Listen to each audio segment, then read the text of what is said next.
Welcome to the Covers and Pages podcast, the cozy corner where books come to life. Tune in every week as host Rese Alisa flips through stories with authors, narrators, and the amazing folks behind your favorite bookstores. So, grab your favorite drink, get comfy, and let's flip through the pages. Hello, everyone. How y'all doing?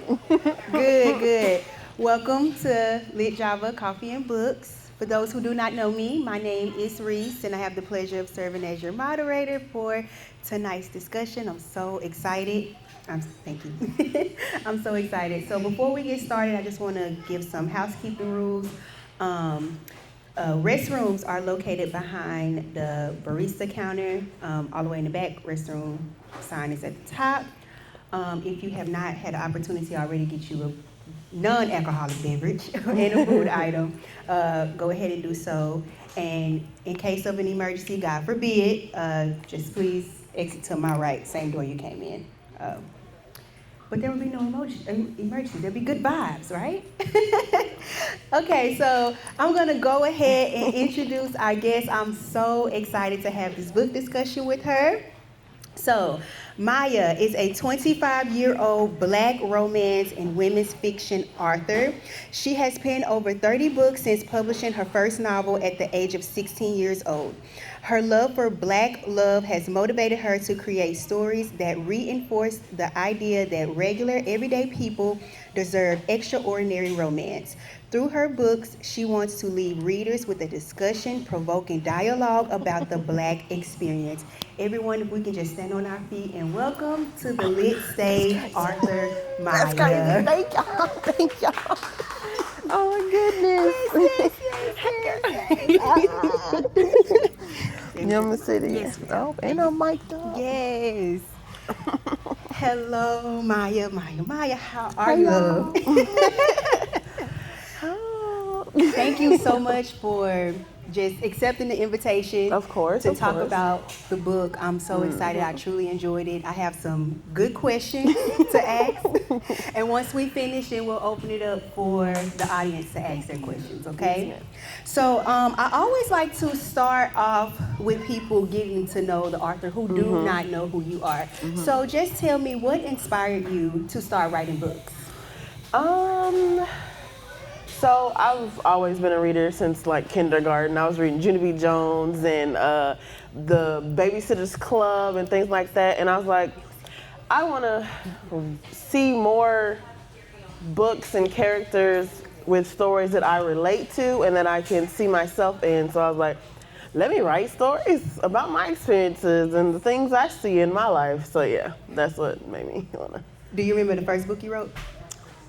Yes. You want to tell us about it just real quick? It was, okay, look, I was a little fast tale 16-year-old, so it was called His Little Secret. It was about a side chick. It originally started as a fan fiction because I started writing fan fictions on Wattpad. Shout out Wattpad. And it was a mindless behavior fan fiction that I turned into a real book. I just changed some names around and yeah. Where does some of your writing inspiration come from? Everyday life, the people I see, the people I interact with, things that happen in my life, and yeah. Okay. All right. Okay, so now I want to dive into the book, okay? So my first question, what inspired you to write this book? I'm a crime girly. I love law shows and detective shows. Like I love Criminal Minds. I love Law and Order. I love All Rise. That's what really made me like dive into lawyers and all those things. So yeah, it was definitely the shows that I watch inspired me a lot.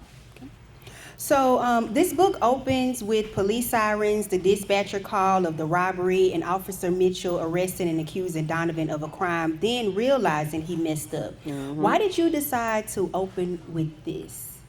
I wanted to start with a bang because we see it all the time in our media, in real life, in the stories we read. I wanted to start it with a bang, be like, hey, I'm coming hard, and I want y'all to know that I'm not here to play about this book. And it was just, I wanted something controversial without making it trauma.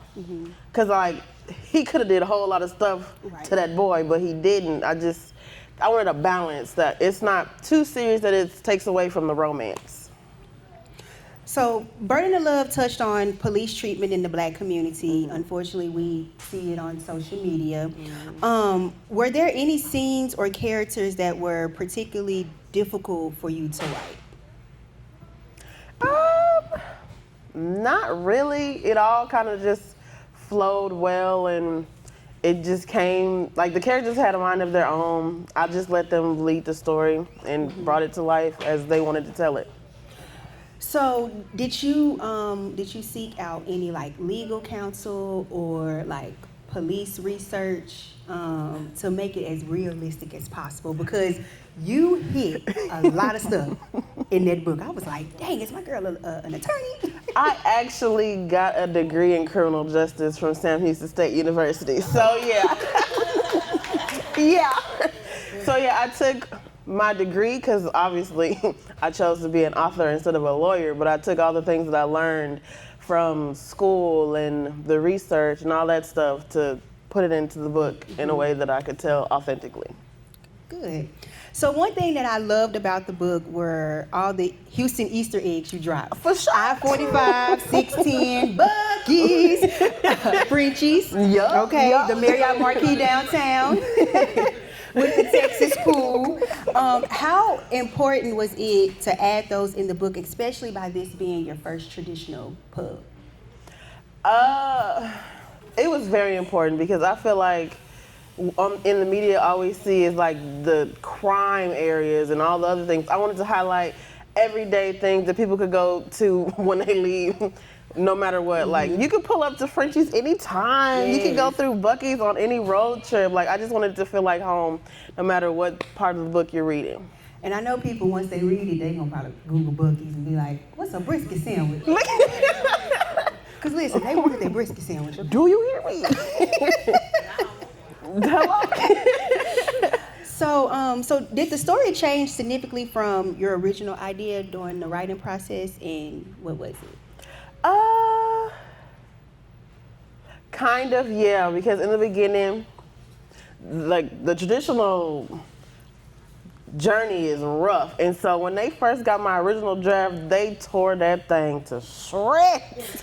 They was like, wait a minute, hold on. This is going into national distribution. You got to put a couple more things in here that relates to more people. I was like, okay, I can do that. And so, yeah, the first draft was not as layered as the final story is. Because in the beginning, I felt rushed. I felt like, I got to get this out how I get it out, and I missed my first deadline. And it was like, hold on, slow down, rework some things, and try again. So before I move on to my next question, how did the collaboration between you and Black Odyssey happen? Which, before you answer, everyone, Black Odyssey is a woman-owned, Black-owned publishing company. Whoop, whoop. They actually went to my original publisher, Be Love, because she had gotten offered a traditional release, and they was like, can you give us 3 more names to give this opportunity to them as well? And she chose me. Yay! Little old me. That's how I felt. I was like, dang, this is like, some authors strive to do this their whole career, and to do this so young is like, man, crazy. So do we got another one coming? Do we got breaking news? Okay, we'll come back. Okay, so after the state dismissed the case and Maddox and Talia reconciled their relationship, you brought Donovan back to show that he was doing well. What was your intentions in including that moment? I always want to answer all the questions, because sometimes things are mentioned in stories and then they're never like followed up. I wanted to give every character mentioned a full circle moment to come back and have that conclusion. So, okay, I love this question here. Okay, if Burden of Love was adapted into a movie, who would you cast? Ooh. So for me, for Talia, it'll be Kiki Palmer. And for Maddox, it'll either be Luke James, and then I was talking to Patrice earlier, and she said, or Lance Gross. Oh, Lord Jesus. I like your casting. Hold on. Tens across the board, yes. No, definitely, I want a full black cast. I could see Lance Gross in the detective gear looking good. Yeah, I like your cast. We don't need to ask no more questions. Let's get him on the phone. Matter of fact, look. Okay, hello. So, okay, so in your author's note, you ask readers to read the book with an open heart and mind. With that said, what message do you hope readers take away from the book?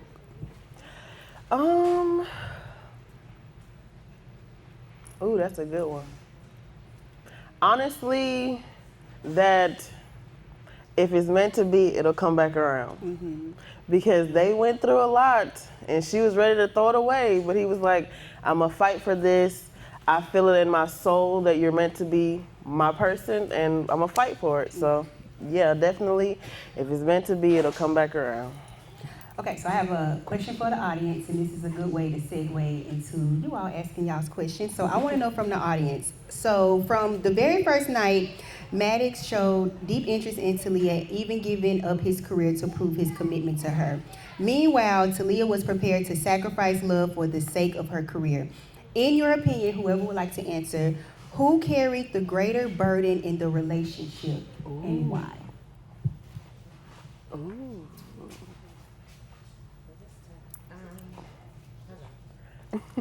So to answer that question, hi guys, I'm Julianne. Hey girl. To me, I would feel anybody who's willing to put themselves aside for love is carrying the greater burden because you're not being your true self. You're sacrificing your wants and needs for an investment that might fall through.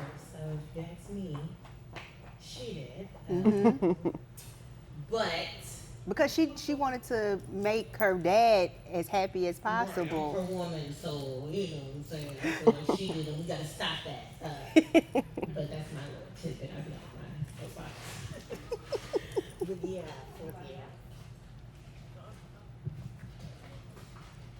I'll say Maddox, even though I think they both sacrificed a lot. I think because he was willing to just lose his whole job and say to heck with all of that because I love her and if I have to do all of that just to prove to her that I'll be out so I can have her. I think that was a lot. both had a lot going on. I feel like she needed the security because she was so caught up in pleasing her dad. She lacked the security. So I feel like she had to give up something for her to trust him. I agree with that. Yeah. I agree, both of them. I know it's not a huge age gap, but I felt like she was kind of just starting off in his career, but it seemed like he was more established. And for a man to give up everything for the woman, that was a lot. And I think he wanted her to get her career started and make a name for herself. He didn't have a plan B. I mean, he had a $500,000 plan B at the end, but even when her dad offered him a job, he was like, no, we're going to keep it separated. So I feel like both of them, but I would say more so him because he did just give up everything without even a plan B. Okay, I have another question for the audience. Okay, so do you all believe if Talia and Maddox would have disclosed their careers in the car on the way to Dallas, do you all think Talia would have been a part of Donovan's case? I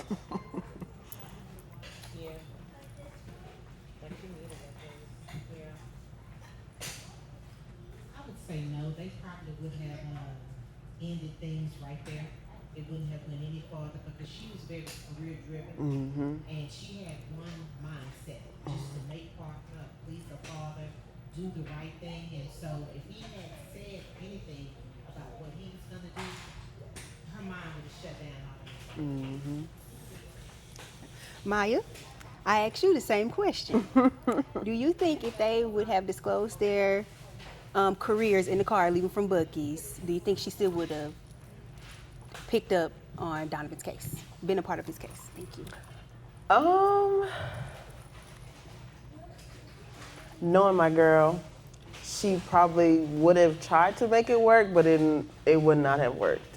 She would have ultimately had to dismiss herself from being involved because of how close she was to Maddox and their situation. So yeah, I don't think my girl would have went through with that if they had exclosed on the way to Dallas.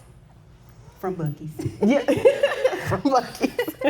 Okay, now I'm going to open the floor for you all to ask Smile a question. So Patrice is going to pass the mic around.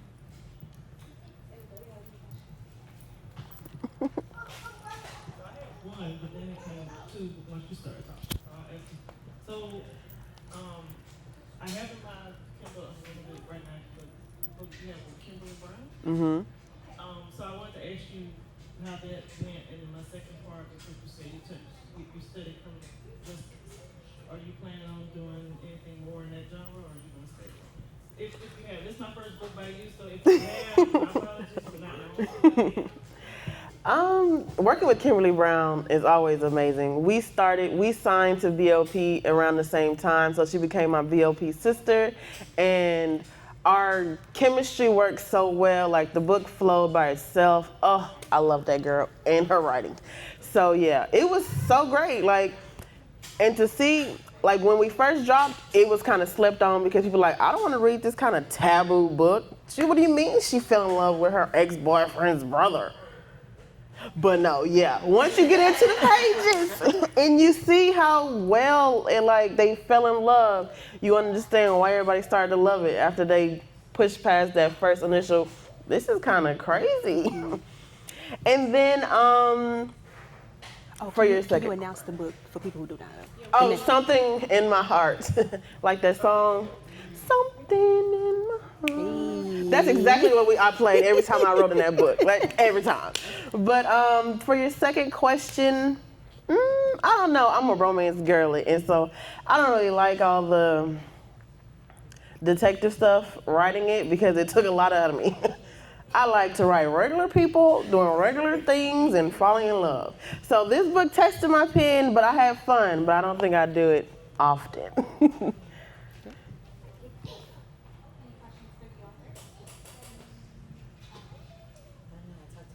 All the time. I don't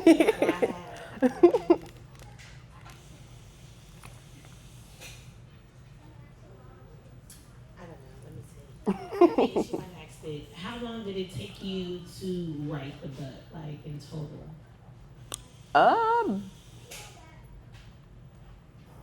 A while. Look, so when I first signed the contract, it was at the beginning of the year. They gave me a 6-month deadline.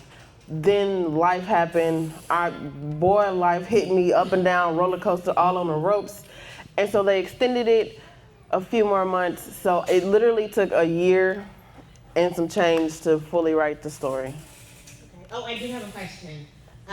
So let's go back to her pleasing her father, having to feel like she had to do it for the father. I feel like a lot of us, and it doesn't necessarily have to be a father figure, but you feel obligated to please your parents. Mm-hmm. Why was that important to include in there as she developed in her career or as her identity as a person? Honestly, that part kind of came from me because I feel like I have to please, and I have so many people depending on me that I have no other choice but to do good in my career, because if I don't, there's nothing left for me to do. So definitely saw myself in Talia when I wrote that, because at the end of the day, if I don't make my parents happy, who am I? Like, I don't know. I'm the only child, so that's, Listen, and I'm the youngest, but I grew up as the only child because my sister is 17 years older than me and my brother is 19 years older than me, so I'm the only baby. I'm the first one to go to college, and so you get all this weight on your shoulders to produce and to be successful, and so I had to put that in her because being a lawyer is not easy. And then when you coming from a legacy family, you gotta produce better than what they did. Right, right. If you could have dinner with any author, living or dead, who would it be? Woo. I don't know, because I've met most of my top authors, baby. So I would have to say Toni Morrison. If I could sit down with Toni Morrison, we would have a blast. What questions would you ask over dinner? Ooh. What's one question? Ooh. How does it feel to have a legacy that huge? Like, man, if I had even an ounce of the legacy that Toni Morrison had, baby, y'all wouldn't be able to tell me nothing. Okay, so last question. If you weren't an author, what would you be doing? Ooh. I'd be somewhere with my feet kicked up, reading a book. Because at the end of the day, reading was my first love, writing was my second love. So if I could do anything, I would be reading. Is there any more questions from the audience that y'all would like to ask Maya?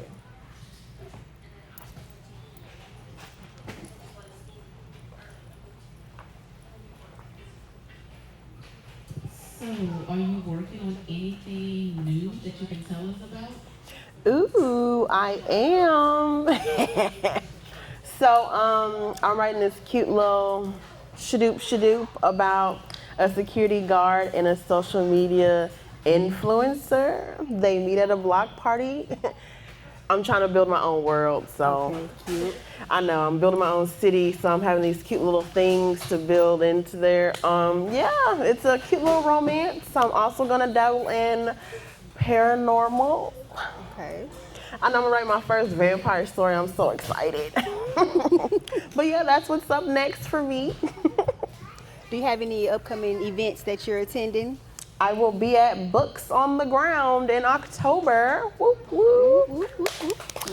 Thank you, thank you. I will also be at Plots and Pours with Zirnay. And there are a few more other events that I cannot share yet, but I will be there.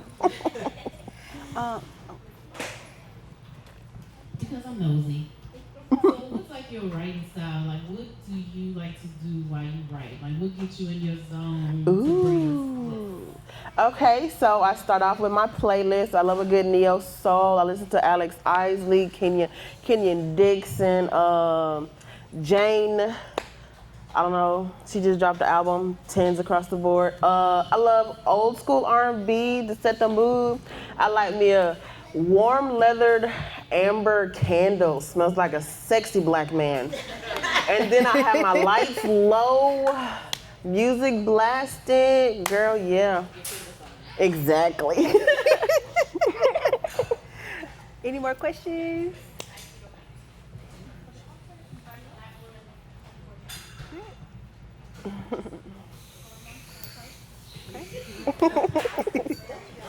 Every time, you can't catch me slipping, girl.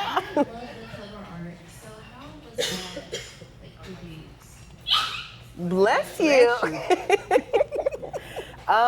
She sent me a couple, Shawanda, the publisher, sent me a couple options. The original cover had like a whole courtroom scene. I said, I like the concept, but I don't want it to be clustered. I wanted to focus on either one person or two people to show that this is a romance, not like a legal drama or anything. So yeah, it was a couple trial and errors, but once I saw this, I was like, this is it. This is beautiful. I love it. Anyone else? I just have to know, when they went to Frenchie's, was it the old Frenchie's or the new Frenchie's?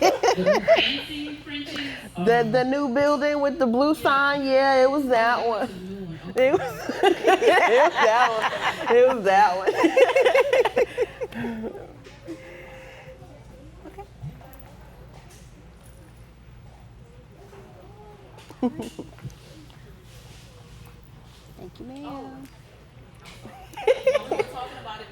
got here, the app. Oh, the dating app. Oh yeah.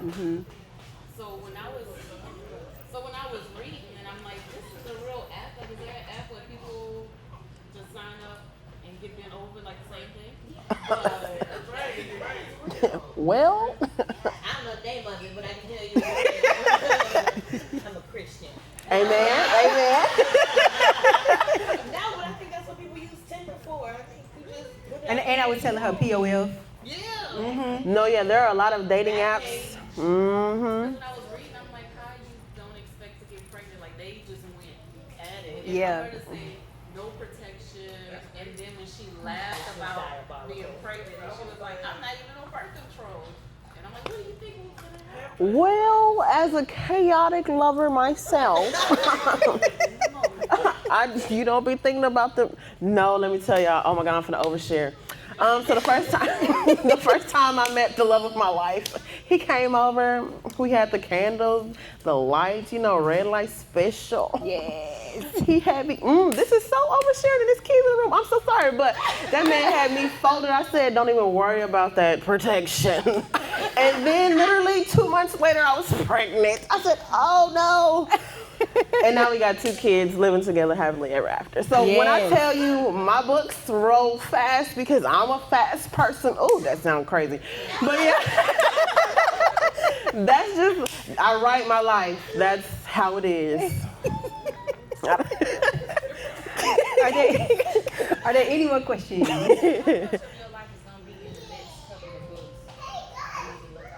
Always, baby. When you see a long dreadhead 6'3" man, it's because I got one of those outside in the parking lot.